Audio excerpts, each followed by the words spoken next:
What's up, everybody? It's your favorite Wham Bam pal Shazam's favorite nerd, and today we are looking at the Iron Factory Warpath. This is all known to me from Tyler F. Good dude, friend of mine. My dog did try to have his way with his leg one time, but we're not going to hold that against him. He does come with a couple accessories. Let's take a look. So he comes with these sets of rocket launchers. They do plug together right there. There is a tab here that is extremely stressed. Tyler told me that if it breaks, it's all good, but I'm gonna try not to have it break. And then we have some silver paint added to the rocket launchers themselves. They can plug into his back here and store and also angle up a taste, although it's not quite as much as you would like. I wish I would have done this the proper way first, but it's not quite as much as you would maybe like. And using the same plug and port system, you can have it attach onto his arms. Then he also comes with a goddamn hand cannon. This piece here does come off and plug back in. The handle does flip, and then he can hold it a la hands. It can plug into his forearm or his back. And now we'll look at the figure. We have blue paint on the eyes. The head is on a ball peg. You get down to there, which is great. Up to there, which is great. And a swivel, confused dog look, etc. So no issues. You have a waist swivel. We have silver paint on the chest. You can extend this barrel a little bit or a lot of bit if you prefer, but it looks probably best here or maybe a little bit out. You have the shoulders, which are on hinges at the base of the shoulder that come out to ball pegs. Using both, you can get the arm all the way up, down, like you can pretty much do anything you want. Swivel around, bicep swivel, single hinged elbow gets you more than 90 degrees. Wrists are on a hinge, so you get up down on those, but no swivel. You do get silver paint here and a gunmetal paint for the tracks. Same for the other side. Waist swivel, I think we already talked about that. We have T-jointed ball joints for hips. That gets you out there for the full Van Damme. Back and forth for almost the full Monty, but if you move the butt flap out of the way, you can get the full Monty. Then we have a thigh swivel. He has a knee joint that'll get you 90 degrees. It took me a minute to find it. It bends here, but it's a tight tolerance, and it's mainly because of the clearance of this side of his thigh against the bottom of the shin. It rubs up against it, so you get to here, which feels like the limit, but you can push past it. It just doesn't have a good feeling, so I'm cutting that in. And then you have an ankle tilt down, all the way, up, and a slight rocker. Would have been nice to get a little bit more of a rocker, but I think it's pretty good for what it is. And then you have this hinge here that can cover down. The feet have that same gunmetal paint applied to them. We have some silver paint on the arrows on the thighs, and the back of the figure is pretty clean. And size comparison wise, there he is with my two standards, whatever his name was, and Blaster. Let's get him transformed. Pull the cannon out, raise the backpack piece that fits over the back of the neck up, tuck the head in, raise the entire backpack up to cover over top of the face. Rotate the arm up and rotate at the bicep 180 just to get yourself in the right state. Open up this piece of tracks here and then open up this piece. Fold the hand in, fold the tracks back, and this piece will clip down over top. Once again, rotate 180, rotate 180. Open the tracks, flip this piece out, flip the hand in.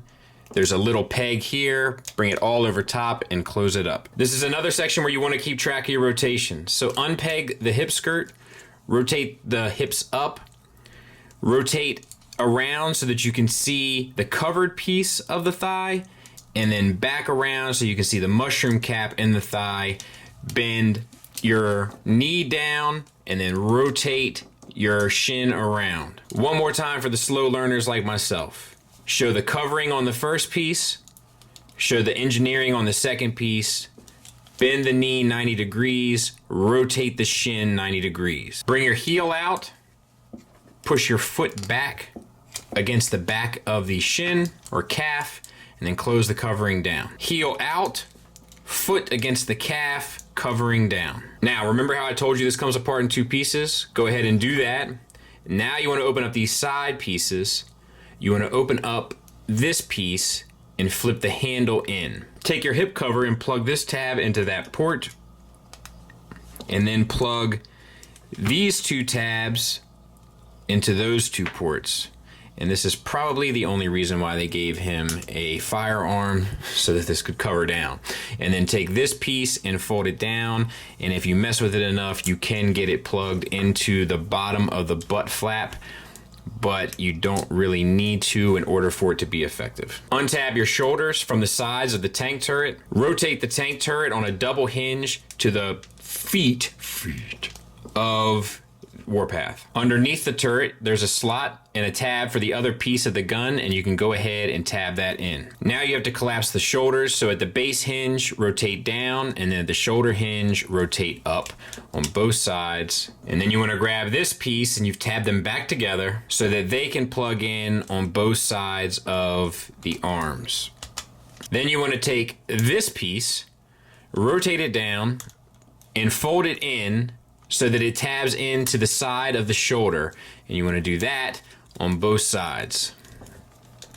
Then take this covering and flip it up and over so that it tabs into the back of the bicep on both sides. I'll clean it up, we'll take a look. And there it is, and I think it's pretty cool. I love the transformation of it. Like, it's a little bit more involved than you would expect. This is basically, let me see what kind of, is it a ball peg? Let's see if we can. No, it's just a swivel and 2 hinges, but it gives you like that versatility of a ball peg. So it almost feels like a ball peg, but you can't go side to side. Really, really, really sharp. I like how all of this stuff is like extra added stuff that just helps clean it up. I think a lot of companies would have just left this be without these side pieces or this top piece kind of flipping back. But as a result, it ends up looking a good bit cleaner. So I don't really have any complaints. I actually like this a lot. Let me show you what it looks like next to our old friend. There he is. Final thoughts wise, my only issue is there's a couple of like tolerance and clearance things, like on the knee, on this back piece here. Sometimes when you go to unplug it, transforming it back, this will come off a C-clip, but I mean, it's nothing that can't be fixed. And then of course there's that stress mark, but I don't know if that was a operator error situation or if it was just a messed up tolerance. It could go either way. I'm gonna err on messed up tolerance just because. But yeah, I think it's really good. It's one of my favorite ones from Iron Factory. Like, they continue to impress me. I love their sculpts. The engineering on this is a lot of fun. It's interesting enough and challenging enough to keep your attention, but never feels frustrating enough where you want to throw it against the wall or bang your head against the old mat. Yeah, I definitely recommend this. Yeah, I could use more paint. Yeah, I could use a couple little bells and whistles here and there, but for the most part, I think if you get this, you'll be 100% satisfied. Thanks for listening. Thanks for watching. Until next time, take care.